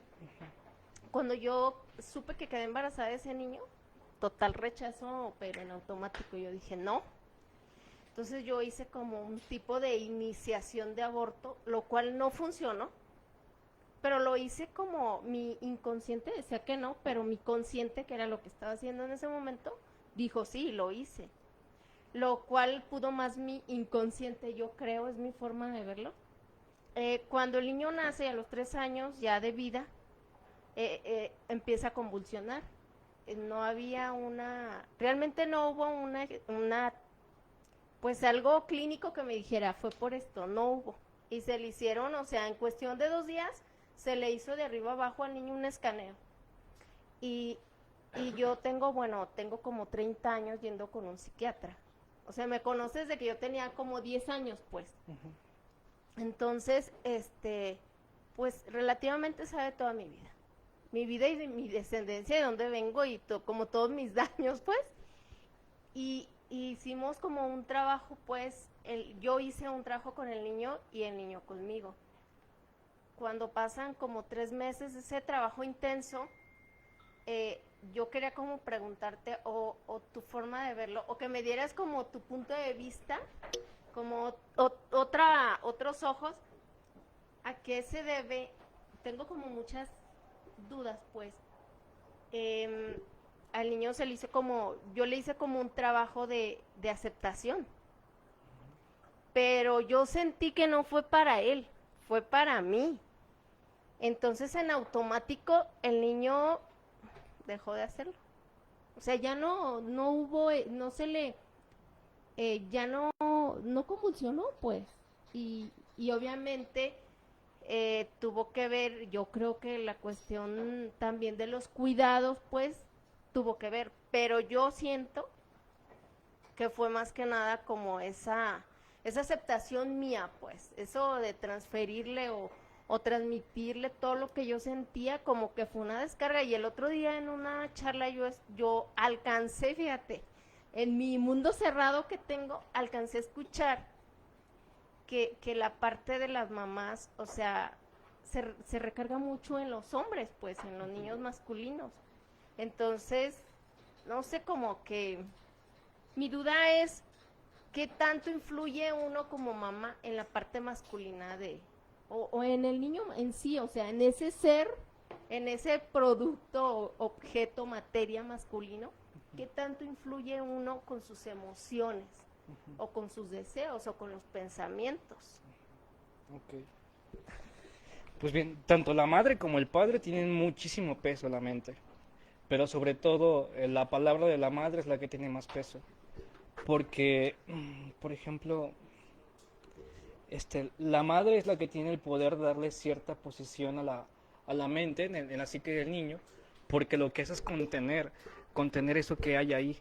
Es decir, si pones no sé si has hecho tú eso o has visto a alguien más, que como madre dicen son tus ojos, son estas partes son tuyas, así es el mundo, eso se llama así, eso se llama así. Pero es esta cuestión en la que lo que dice la madre estructura la mente. Por lo tanto, aquello que no se dice y se utilizan otras palabras que no tendrían que ser por la cuestión de la moral y decir es que yo no te quiera tener o yo no quería ser madre para ti o no era mi momento. Cuando eso no se dice, se reprime, se aplasta y obviamente se convierte en síntomas. Pero cuando se comienza a reconocer es que yo no estaba lista, yo creía esto, quería otras cosas. Cuando se comienza a hablar de eso, los síntomas reducen. Y obviamente en la sintomatología del niño, pues se va a ver reflejado. Porque nosotros creemos que los niños son síntomas de los padres. Si el niño está mal, es berrinchudo, hace tal cosa, es porque está pasando algo con los papás. Y claro, podemos trabajar con los niños, pero los niños dan ciertas herramientas para poder mover ciertas piezas. Y lo hacemos a través del juego. Y es cuando metemos al papá o a la mamá al proceso y decimos, a ver qué pasó con esto y el otro. Y de alguna forma los hacemos que formen parte del tratamiento. Y es como también matamos 2 pájaros de un solo tiro. Tanto el niño como la madre o el padre o quien sea necesario. Por eso hay situaciones en las que la mente, pues como no logra expresar lo que tiene que decir, lo hace a través del cuerpo. Desmayos, convulsiones, etc. Entumecimientos de ciertas partes del cuerpo, ansiedad, no poder tener ciertas taquicardias, sentir que les va a dar un infarto, esas cosas. Todo eso que no se habla, se hace a través del cuerpo. Y es que se le ponga un nombre, el síntoma se quita. De nada. Bueno, más que nada como resaltar esta parte en la que menciona que pues no hay, que el experto aquí es el paciente en cuanto a lo que le está pasando, porque a veces se da esta cuestión de que, como dice el meme, no sé, tú dime, o sea, como que tú eres el experto, eres el psicólogo y nomás como por una cuestión mágica, tú dime quién soy y por qué vengo, o sea. Y el proceso terapéutico, o sea, es un descubrimiento para ambos, o sea, tanto para el terapeuta como para el cliente o paciente o para el otro humano. O sea, para ambos es un proceso de descubrimiento, o sea, de redescubrir, reescribir mi historia, porque a veces caemos en esta cuestión como de la varita mágica. O sea, usted hágame algo que para eso le pago y ya para la siguiente sesión, o sea, va a pasar una cuestión mágica que yo ya voy a dejar de ser aquello que he venido construyendo o alimentando durante toda una eternidad. Y esta cuestión de lo que hablas de las cuestiones de sistemas, claro que cuando se somete la familia, o sea, se suman al proceso, o sea, pues los resultados son sumamente favorables, pero también, por ejemplo, yo no trabajo con niños por esa parte, porque hay muchos padres que precisamente envían al hijo como para decir no es mi problema. Ya con llevarlo al psicólogo, él me lo va a arreglar, o sea, como una maquinita, él que le haga ahí 2, 3 ajustes y ya va a tener buenas calificaciones, ya no me le van a llamar la atención, o sea, sin saber esta parte, pues, de que el niño está detonando un síntoma familiar, o sea, es una cuestión de sistema, pero si el niño o cualquier persona está inmersa en un sistema que enferma, que está proyectando estas cargas inconscientes o conscientes, pues, o sea, el problema va a persistir. O sea, entonces, como terapeuta se le pueden dar ciertas herramientas, pero si no se mueve o si no se modifica ese entorno o esas conductas que hacen daño, pues, o sea, no hay que esperar. O sea, es lo que yo siempre les digo. Por más zen que yo pueda hacer, si yo estoy en un entorno enfermo, o sea, pues tarde que temprano yo voy a caer en cuestiones depresivas o de decaimiento, porque también esto que está fuera de mí también tiene una carga. O sea, no soy soberano y todo, ya no me importa, estoy en un ambiente tóxico, en un ambiente radioactivo, pues me va a radiar, me va a afectar también. Entonces, son como esas dos partes, un comentario. Sí, totalmente cierto. Yo tengo una pregunta. Sí. Cualquier persona, todas las personas más bien, ahora.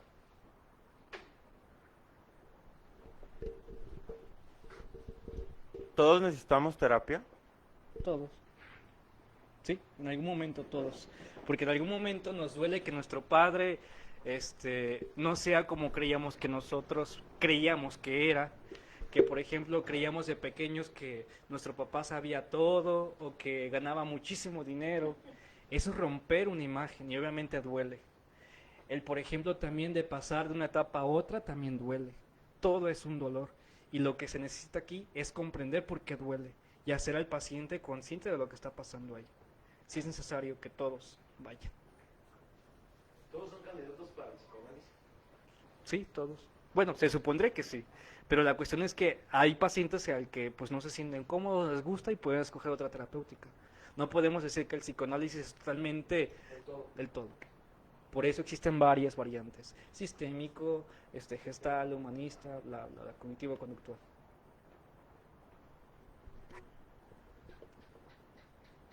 Bien.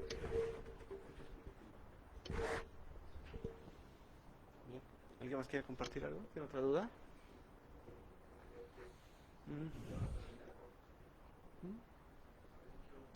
¿Listo? Vale. ¿Sí?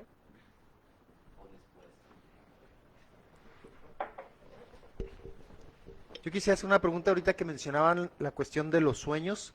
Es como personal, ¿tú qué tanto usas los sueños con tus pacientes?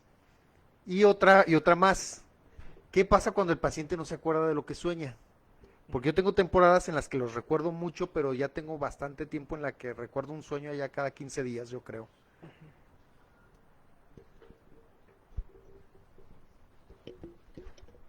Ok. La primera pregunta era si utilizo la interpretación de los sueños. Sí, es de casilla, tengo que hacerlo. Hay obviamente no le digo al paciente, a ver, cuéntame tu sueño, ¿no? Simplemente sale. Cuando están en análisis, oye, es que soñé esto y soñé lo otro y empiezan, ¿sí? Y cuando comienzan a hacer eso es porque ya está otro grado más del punto terapéutico. ya está trascendiendo ciertas cosas. Y cuando pasa eso, ya con lo que he escuchado, digo, mira, tu sueño puede ser esto, ¿no crees que parece muy a esto? Y bla, bla, bla. Y cuando los sueños no se recuerdan, es porque no es necesario en ese momento, porque la mente se puede decir que está en un bienestar. Cuando hay un conflicto, lo que hace el inconsciente es como decir, a ver, hazle caso a esto. Y es cuando comienzan a recordarse ciertos sueños. Pero siempre soñamos, siempre. No hay excepción de alguna noche de la que no soñemos. Lo distinto es que pues lo olvidamos, ¿sí? Pero cuando es importante recordarlo, el inconsciente manda el contenido a la parte consciente y dice, necesitas trabajarlo. Un paquetito de, Sí. por favor, trabaja en eso. Sí, es como una pista, a ver, te está pasando esto. Pero, por ejemplo, yo siempre me acuerdo de mis sueños, siempre. ¿Por qué? Pues porque hay algo ahí.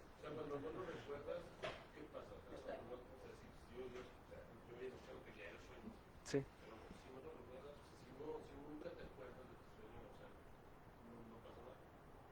Pues también podríamos cuestionar una parte, ¿no? De que ¿por qué no recuerdas? No, sí, sí. Tenemos un sueño muy conectado desde niños.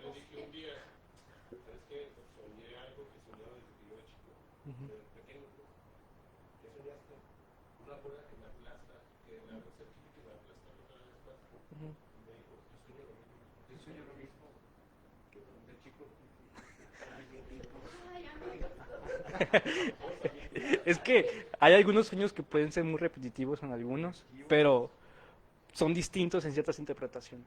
Como todos han soñado que es el que en los dientes, pero no es el mismo diente, no es el mismo sueño, no es el mismo color, no es la misma sensación, no es la misma historia.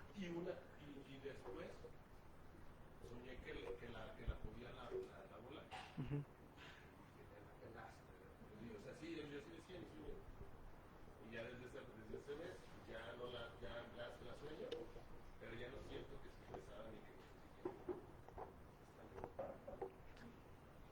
Yo sueño que no puedo caminar, o sea, que camino, pero no camino, y que me están persiguiendo, muy recurrentemente.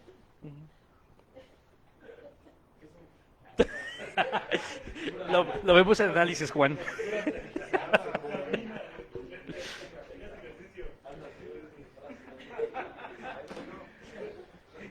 Es que bueno, los sueños tienen dos vertientes. Está la interpretación latente y la interpretación manifiesto. La manifiesto es la que, pues obviamente, que es muy lógica, ¿no? Te están persiguiendo, te estás perseguido, pero la parte latente es la que importa, es la profunda. El de quién te persigue, por qué te persigue, desde dónde lo sientes, por qué pasa eso. Esa es la parte en la que nosotros trabajamos, y decir, mira, te está pasando esto. Un ejemplo claro, en algún momento creo que han escuchado o visto la película de José el Soñador, cuando interpreta los sueños al faraón. Le dice, va a haber vacas muy flacas y vacas muy gordas, y le da el significado de que va a haber abundancia y después va a haber escasez de comida. Eso es algo muy superfluo, ¿sí? O sea, es algo muy manifiesto. Si nos metemos a la profundidad, hay más contenido ahí. Decimos que aquí Freud no era el primero que tocaba esa parte de los sueños, ya había desde mucho antes, pero lo habían olvidado, lo dejaron de un lado. Y lo que hace Freud es, rescato esa información y se la meto al psicoanálisis. Y precisamente abonando a esta parte, esta cuestión de la interpretación histórica de los sueños tiene mucho que ver con el quién sueña. O sea, no era lo mismo el sueño del faraón que el sueño de un X cualquiera. Ajá. O sea, el sueño del faraón ya se vuelve un designio a toda la comunidad. O sea, significa que tu pueblo va a pasar por este proceso, sino que se da una interpretación de acuerdo al cargo que tiene el personaje a nivel histórico, pues. Pero algo que también quería abonar es precisamente que no todo sueño es como candidato a ser analizado, porque hay tres tipos de sueños. O sea, siendo el sueño un proceso de reestructuración cerebral y de reparación, pueden surgir diferentes elementos donde yo simplemente sueño cosas que hice el día anterior, o sea, sin más, o sea, repito lo que hice el día anterior, pero es como un proceso en el que el cerebro está organizando o reorganizando la información adquirida. Hay una segunda parte donde son los estímulos estímulos fisiológicos en los cuales, por ejemplo, que mencionan de quería correr y no podía, o sea, aquí primero hay que descartar la cuestión fisiológica, o sea, si yo tenía las sábanas enredadas, o sea, si en ese momento había un estímulo, si durante el sueño hay un estímulo, después se puede ver reflejado durante el sueño. No, pues soñé que estaba en un lugar sumamente helado y es lo que caracteriza el sueño, y yo tenía el aire acondicionado al 1000, o sea, temperaturas bajo cero, pues claro que se va a reflejar durante el sueño. Y ya por último, o sea, cuando ni son elementos cotidianos, ni son elementos sobre los que estuve en un estímulo durante el proceso del sueño, ya pasamos a una cuestión interpretativa. Pues aquí lo interesante es que primero, por una cuestión cultural, o sea, no le damos primero un valor al sueño. Entonces soñar se vuelve únicamente como intercambiar tarjetitas. Ay, ¿qué soñaste? No, pues esto, ya, pues esto. O sea, no tiene un valor.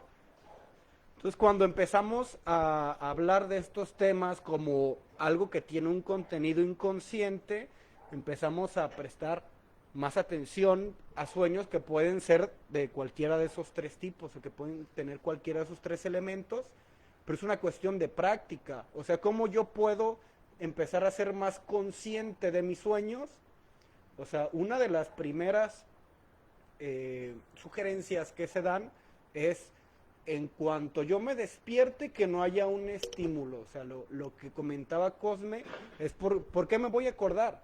Porque si tiene un contenido inconsciente, va a venir con una carga emocional que es fuertísima. O sea, si tú te despiertas en la fase del sueño REM, que es donde el sueño es más profundo, y los sueños generalmente tienen una carga más emotiva donde puedes ver y sentir. O sea, en el momento que yo me despierto, estoy así todo asustado, me levanto durante ese proceso del sueño, porque está como el ciclo es como el más bajo, pero la emoción es la más fuerte. Entonces, cuando yo me despierto en ese proceso, voy a ver toda esa carga emocional.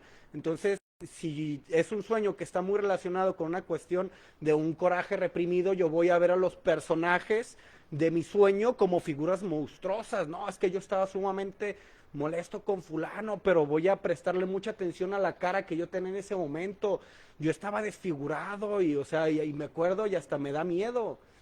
Pero, o sea, cuando es en esa etapa, ya cuando son etapas posteriores, o sea, yo por eso lo recuerdo, por la intensidad con la que viene la emoción, y por eso es digno de interpretación, porque ahí el inconsciente me está diciendo, oye, préstale atención a esta emoción que ahí está, pero que estoy reprimiendo. Entonces me la cartea a través de una representación simbólica, de una puesta teatral. Entonces ahí figúrate, o sea, toda esa parte interpretativa. Yo ya te hice esto, a ver, tú interpreta cómo le haces para que sepa lo que te quise decir. Que ahí es donde viene el arte, pues, de la interpretación del sueño, porque como dice Cosme, o sea, aunque hay elementos generales, también hay elementos particulares.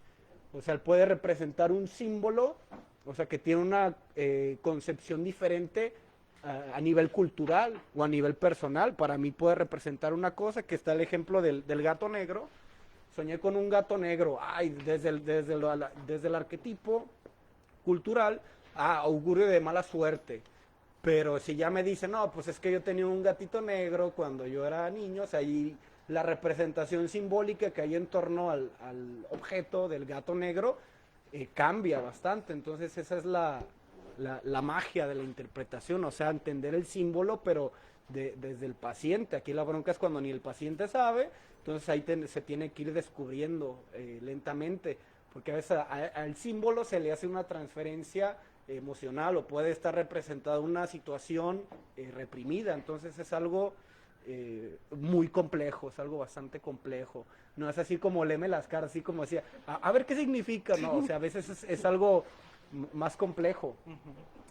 Pero si quieren, que es parte del plan de estudio, empezar a ser conscientes de nuestro sueño. O sea, primero, en cuanto me despierto, no meter algún estresor, porque en el momento que yo meto un estresor a mi consciente, se borra. O sea, porque es como una capa, una natita al sueño. Entonces, si yo le meto una emoción, una idea que tiene pues, un alto contenido emocional, ay, ya voy tarde, se me olvidó. Ay, tengo que hacer esto, se me olvidó.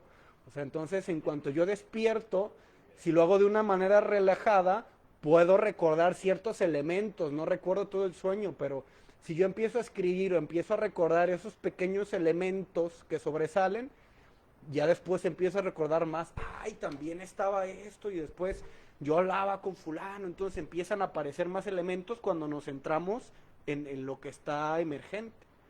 Pero una de las prácticas es eso, no despertar con un estresor, anotar el sueño en cuanto despierto, y ya después va a pasar como el compañero que dice, yo me acuerdo de todo, y aunque no todos sean dignos de interpretación, ya me acuerdo. Entonces es una práctica, pero también es algo cultural. No nos acordamos también porque vivimos con estilos de vida llenos de estresores y no le prestamos importancia al hecho de soñar. Entonces cambiar ese hábito o prestarles más emoción va a hacer que empecemos a recordar más, o sea, si nos damos a esa tarea.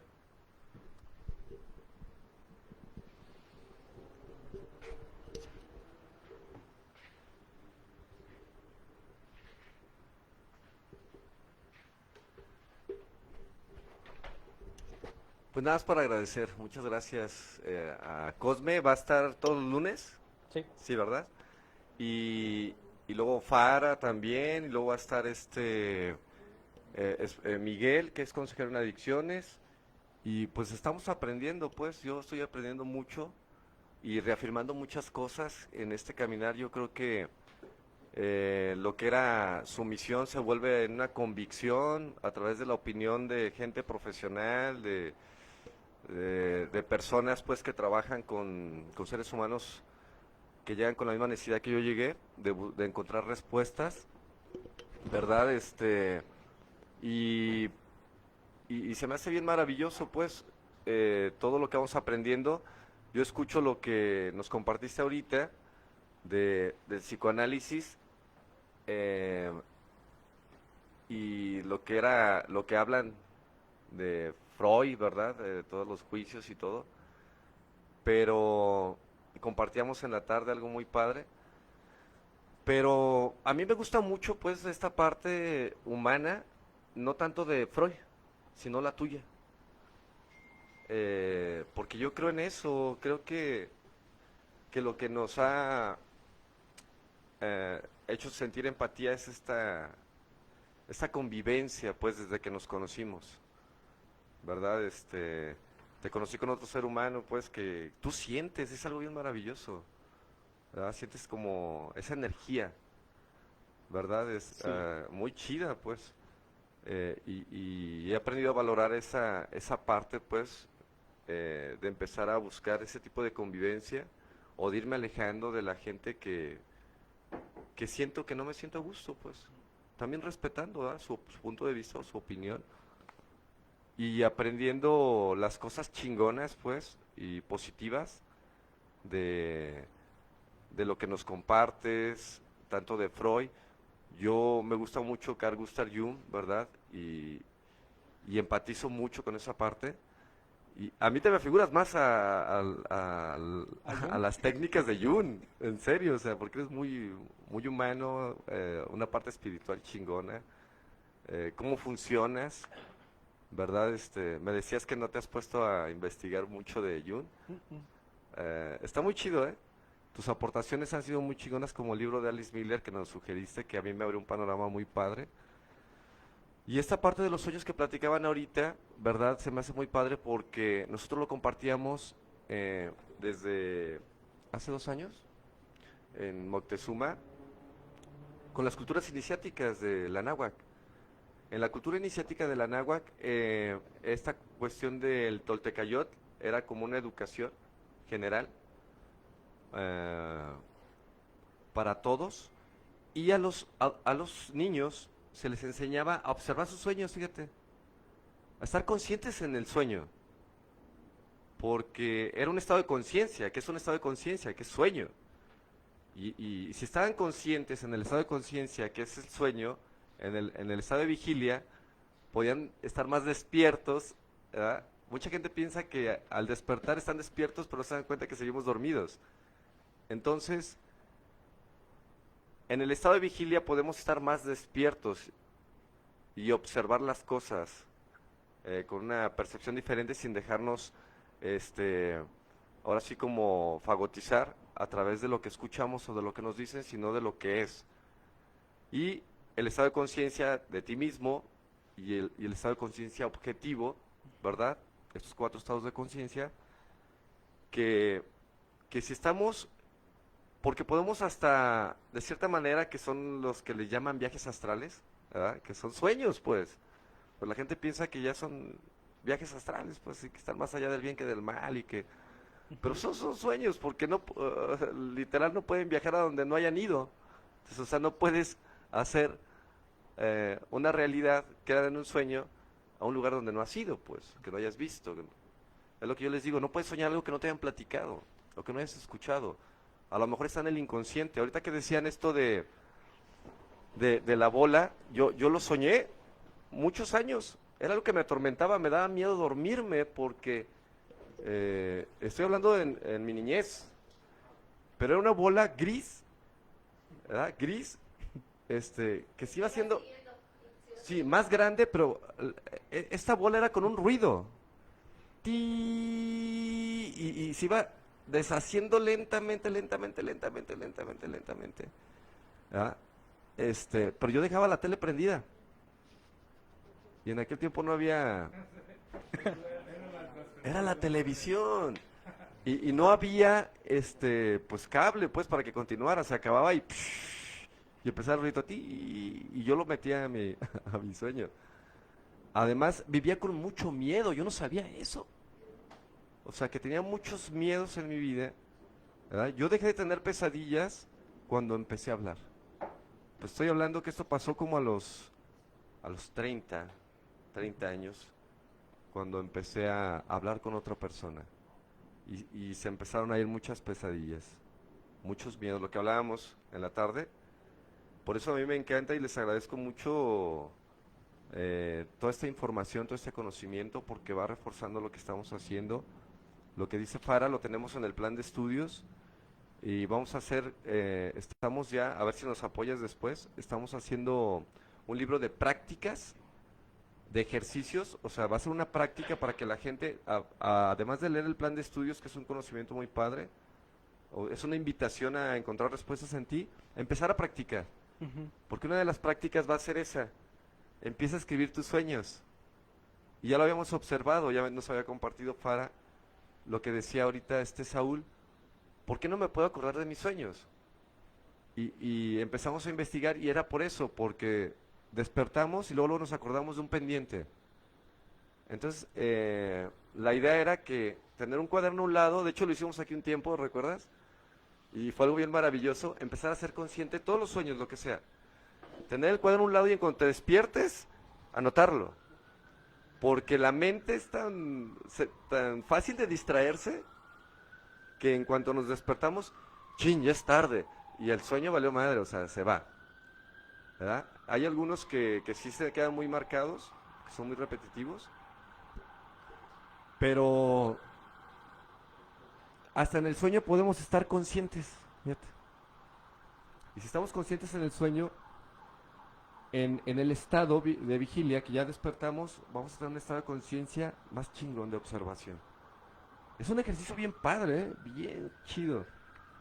Y vamos a empezar a observar lo que decías ahorita tú.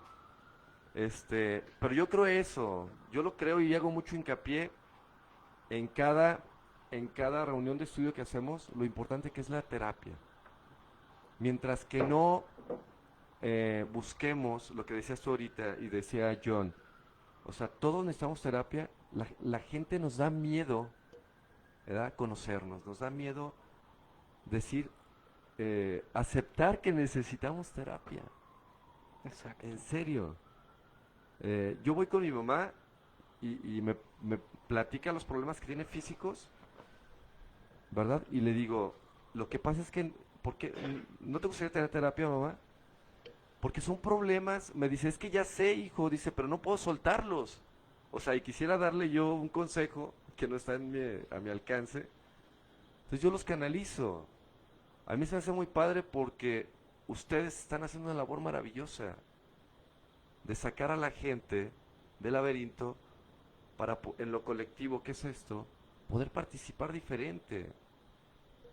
Que es otro tipo de psicología la que se está trabajando colectivamente. Pero no se puede trabajar si no trabajamos en lo individual, si no salimos de nuestra historia, de lo que estamos identificados, vamos a seguir defendiendo con lo que estamos identificados. Y la gente va a tener conocimiento, pero no va a saber, o sea, ¿por qué no puede soltarlos? Esa es la invitación que seguimos haciendo. Creo que vamos por buen camino, ¿verdad? Yo te agradezco mucho, Cosme, esta es tu casa, Es un gusto, gracias. ¿verdad? Me pongo muy bien cada que te veo acá, ¿verdad? Así, chido, ¿verdad? Y pues aquí estamos. Seguimos con varios proyectos. Tu proyecto, ¿verdad?, que tienes de concientizarte, que está maravilloso. Y pues se me hace muy chido que estés aquí con nosotros, ¿verdad? Igual Fara, igual Miguel, igual la gente. Van a hacer reuniones de gente profesional. Porque todos estamos aprendiendo. Yo sigo aprendiendo, ¿verdad? Para que la gente que nos está viendo esté al pendiente y empiece a encontrar sus propias respuestas. Yo creo que es importante. Porque lamentablemente estamos acostumbrados a eso, Fara. Tú, Fara y Cosme, en serio. Miren, la gente empezó a creer cuando empezaron a venir la gente profesional. Cada uno de nosotros podemos dar un buen consejo, pero ¿sabes qué va a pasar? Lo que decían ahorita. Si no lo dice Freud, si no lo dice Carl Gustav Jung, no vale. O sea, no sirve. ¿Verdad? Entonces, pues no. Y luego ya lo escuchas de un pensador, de un psicoanalista, lo dijo fulano, lo dijo sutano, y dices, ya me lo habían dicho, tenías razón. Dices tú, ah, caray. Sí.